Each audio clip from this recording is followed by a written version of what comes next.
Hello everyone, my name is Art Russell. Welcome to my channel. In this video I'm going to share information about the consciousness-only model of reality with the hope that it will help lead to direct recognition of your higher self, true self, and also help manifest improved circumstances in your apparent world. I've been drawn to this type of subject for many years, over 40 now, and I'm hoping that the information that I relate to you can be useful in some way. We've all been conditioned to the materialism paradigm of reality. That is, it's dualistic in nature. We believe that this is a subject dealing with apparent objects out in a material world. Now, science has been disproving this, that things are actually solid, for well over 100 years now. Quantum physics, the study of it, has opened us to truth in science. Now, I've made an illustration here that I hope will help give you some information to consider a different way of viewing what you actually are, not a who, and the nature of our apparent world. So let's get into it. Okay, here's the illustration that came to me this morning. So in the consciousness-only model of reality, we start with, naturally, infinite consciousness. That's all there really is. As it is one in nature to create experiences for apparent things, a person, it localizes itself by imagining another perspective. The P here is not for creating a person, it's creating the perspective of a person. So this takes us to the fact that all we really need is a perspective of knowing to have an experience. Our senses gather data that are processed in the brain, but unless there's a knower, what experience could be had? So it localizes itself into another perspective.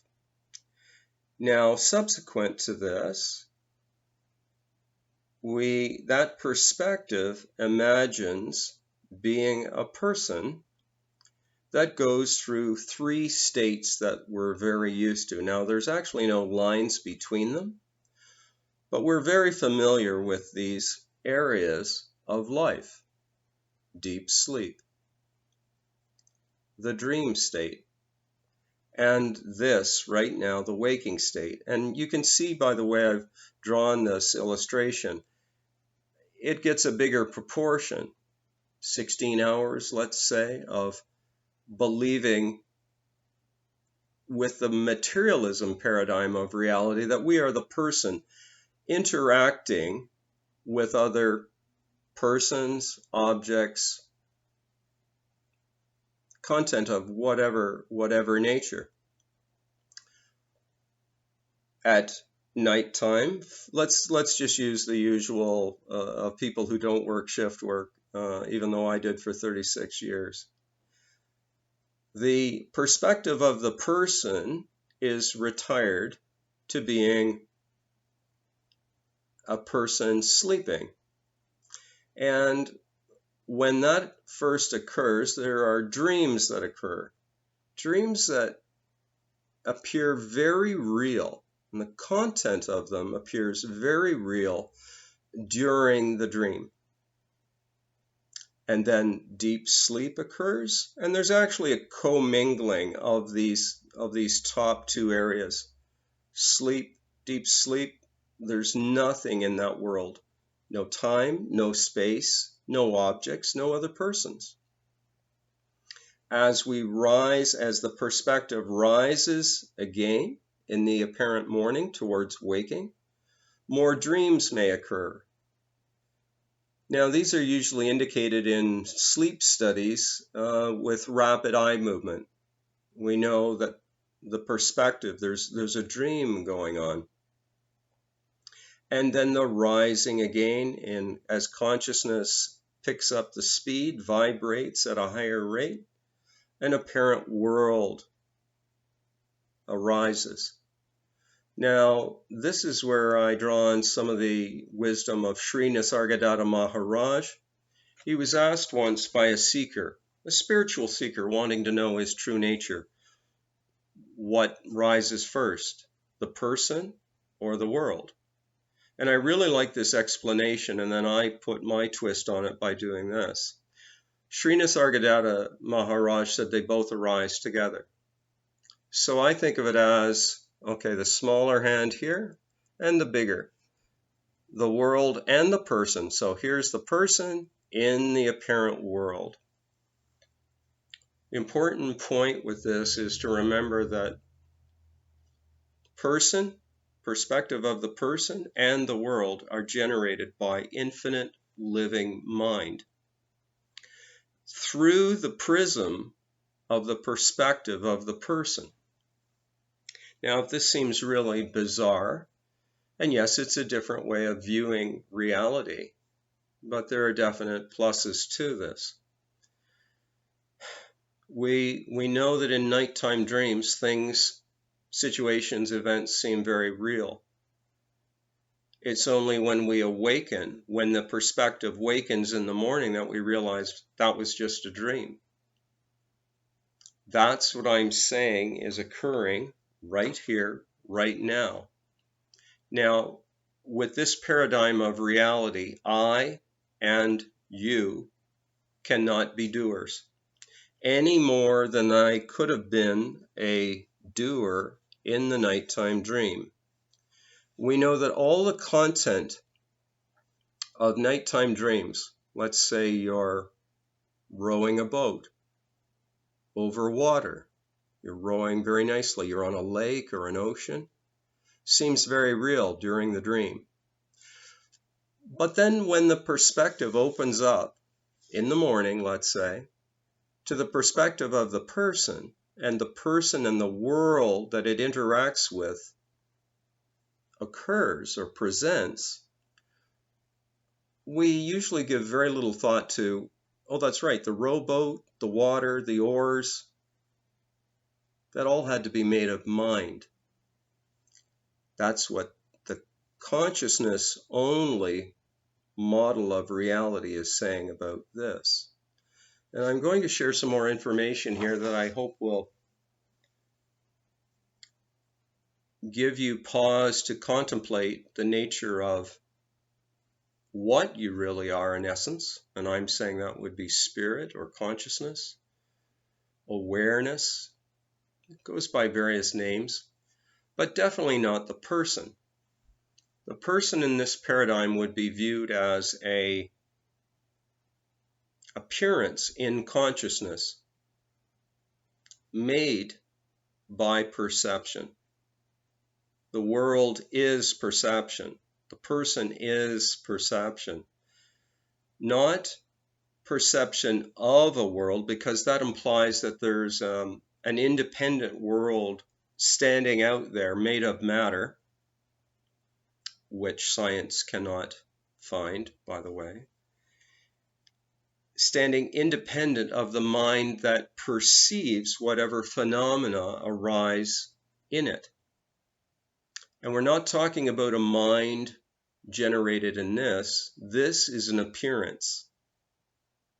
We're all in this divine matrix, this interconnected matrix of energy in this paradigm. At no point is there an actual person or an actual world in the way we've been conditioned to believe that they exist. We only know the person through the mind. Sight, sound, taste, touch, and smell, electrical impulses, stimuli, basically.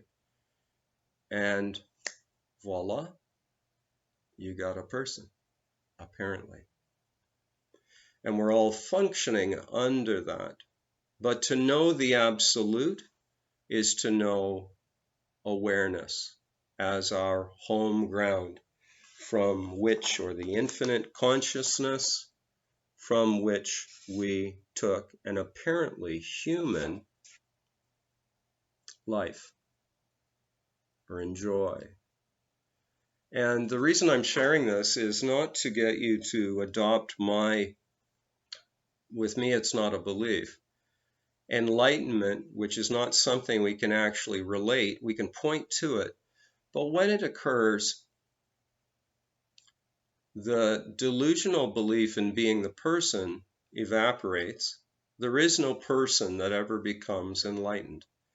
And if someone tries to tell you that and wants to teach you a lot of information, I would suggest thinking twice about it. Because to wake up with enlightenment is the same way that we realize we couldn't have been the actual person enjoying the rowboat ride or rowing on a lake in these nighttime dreams. That was only an appearance occurring in consciousness. This is the same with this. We're spirit or consciousness here and now. So I'm going to share some quotes here that I hope will help expand your consciousness too. And this is to help empower you, perhaps to aid in healing or financial worries or stress, to improve your relationships. And this can point to how that could be possible. So the first quotes are from some various books that I've read over the years, over 100 on the law of attraction, and probably approaching that now on our spiritual nature. And direct recognition occurred in 2017 for, it's not really a me, but you can see the catch of language.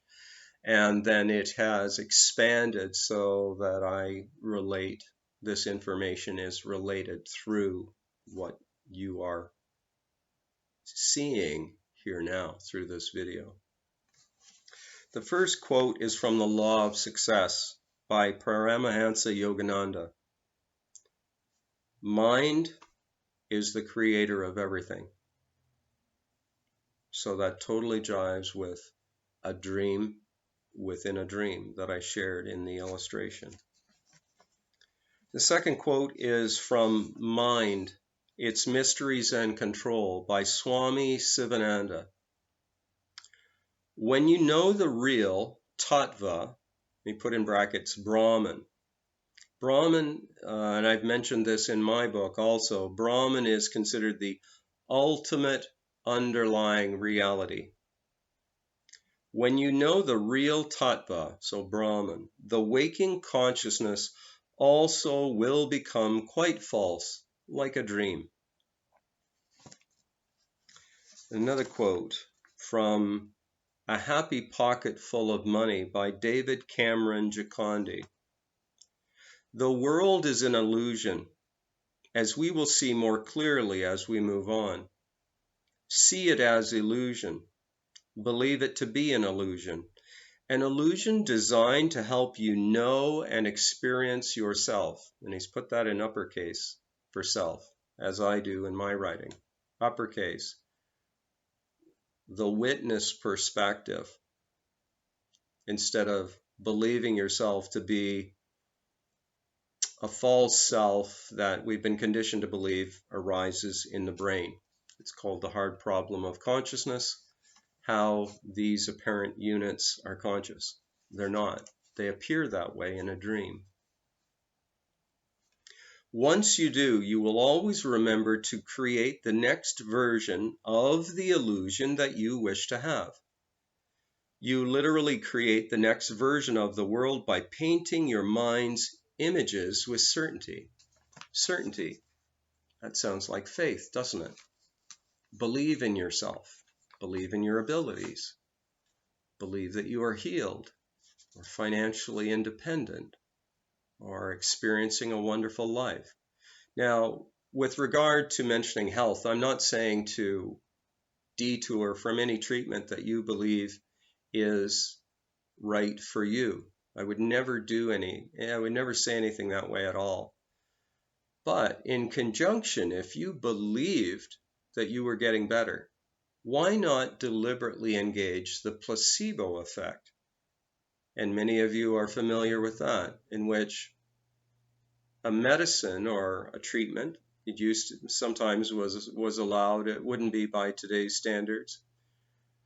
But when a medicine is given in the form of a tablet, a pill, and the being actually believes wholeheartedly that they've gotten an active medication in that pill, and there's no active ingredients, and yet healing occurs.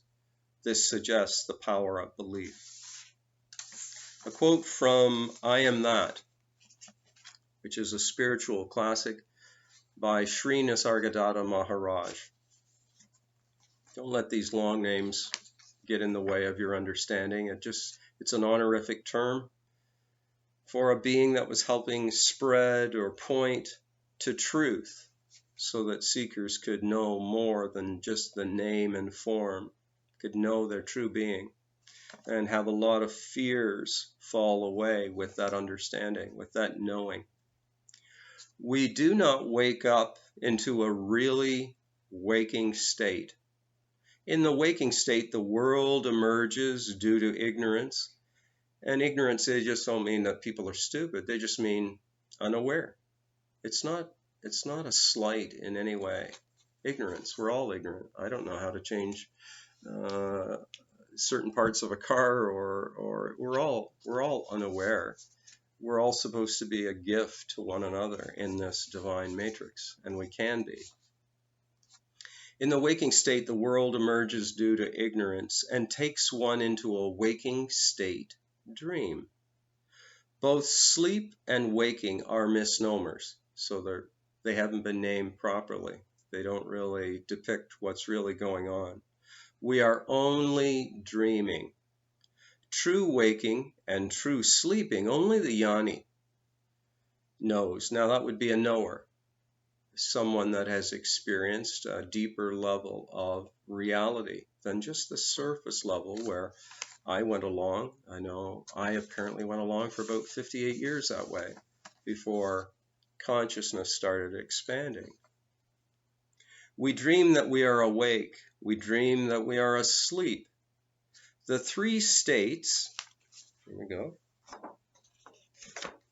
deep sleep, dream state, and the waking state. The three states are only varieties of the dream state. Treating everything as a dream liberates. As long as you give reality to dreams, you are their slave.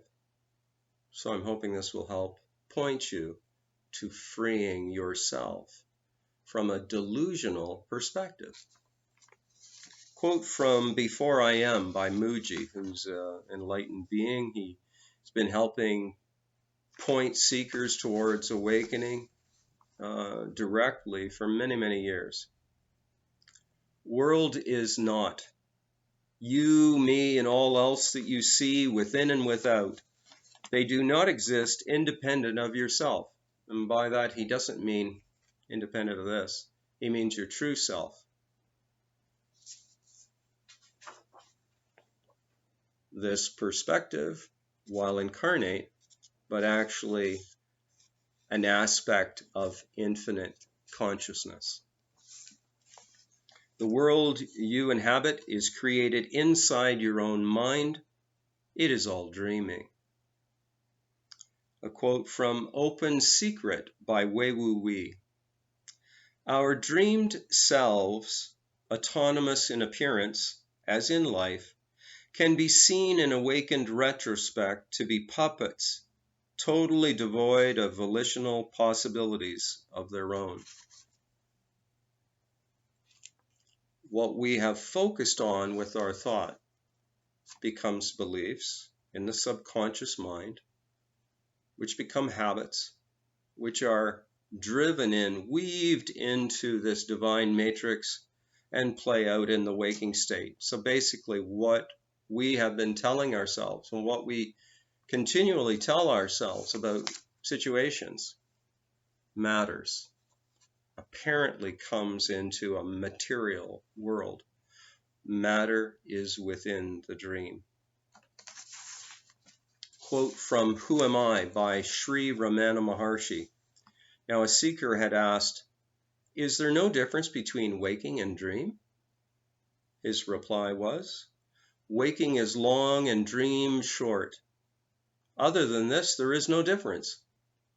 Just as waking happenings seem real while awake, so do those in a dream while dreaming."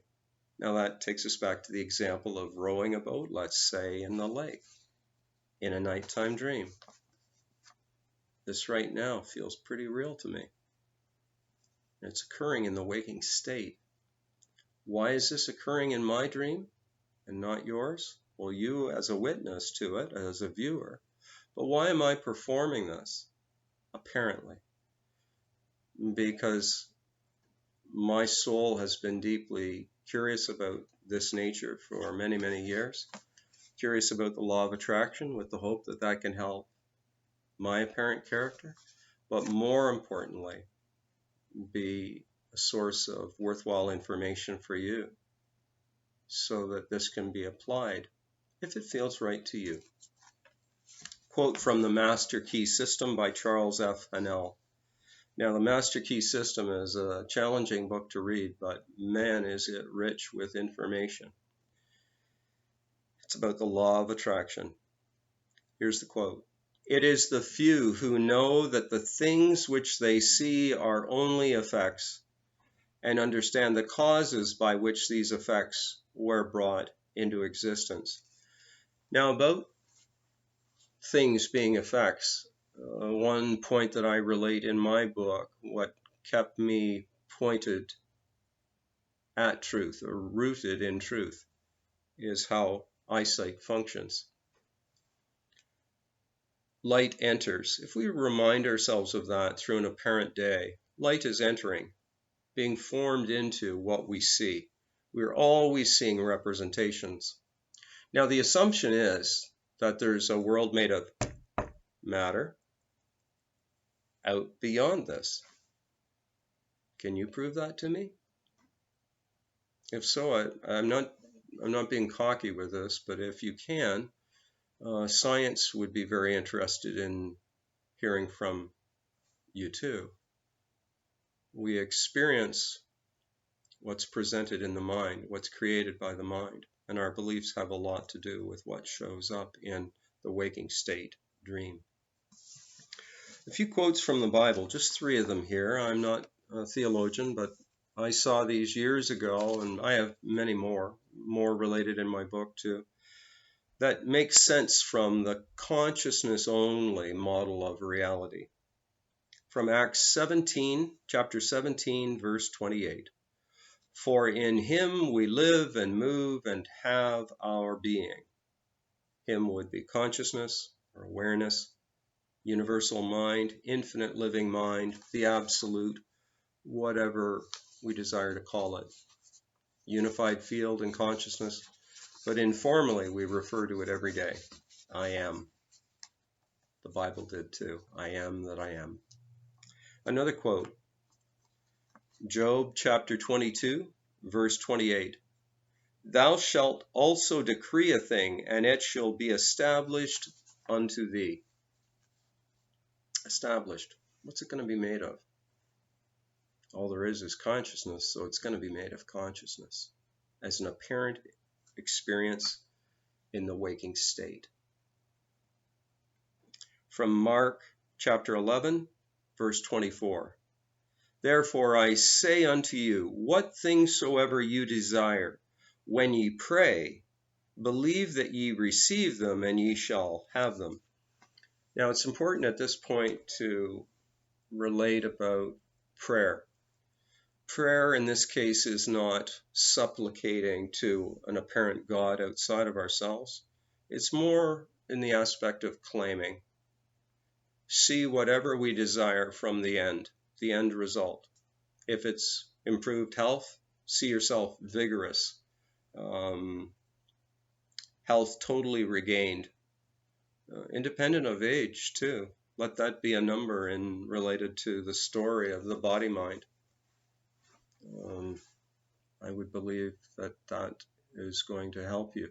Now, again, this is not suggesting that you can't use any of the other apparent means towards healing within the dream. So I'm not saying that anything is disregarded, just that if you believe that those other means are necessary, and they may very well be, but supplement that, or perhaps if it feels right to you, with your belief that you are well now. And saying I am well right now is much stronger than saying I will be well. The mind is very literal. The subconscious, if it's sometime in the future, a week from now I'm going to be better, a week from now is always a week from now, because all there is the here and now. Creation, destruction, all there is now. It's only our mind that tries to tell us that there's an apparent past and an apparent future. All this is happening within now. Now is the framework. And I'd like to also add, before I go here, a couple of points from the movie called The Matrix, a great science fiction movie, but a lot of beings actually would refer to it more as being a documentary. The first point is when the scene opens with Keanu Reeves' character, and he's asleep on a desk, depicted as being asleep at a desk, and on the computer screen that we can see as the audience is "Wake Up Neo." Now, certainly no accident there. Neo is an anagram for the one. So it's we must wake up to our oneness from which we descended before the veil was drawn across of ignorance of what we truly are, and conditioned to believe that we are the person. So the movie was referring to that very point. Wake up, Neo. Wake up to your true self. Another point in the movie, and it might have been Morpheus who stated this, I'm not sure, but I do remember what was said. I believe it was during a practice fight scene training Neo. And it was stated, "You still believe you breathe air, don't you?" Or something similar to that. You still believe you breathe air. Breathing air occurs within the dream, apparently occurs within the dream. And with that, I think I'll sign off for today. If you've enjoyed this video, I invite you to subscribe to my channel or click a like. More information is available through my blog at thinktwice.me, and also through my book entitled This Taste of Flesh and Bones, which is available from Amazon. Bye for now. We'll talk again soon.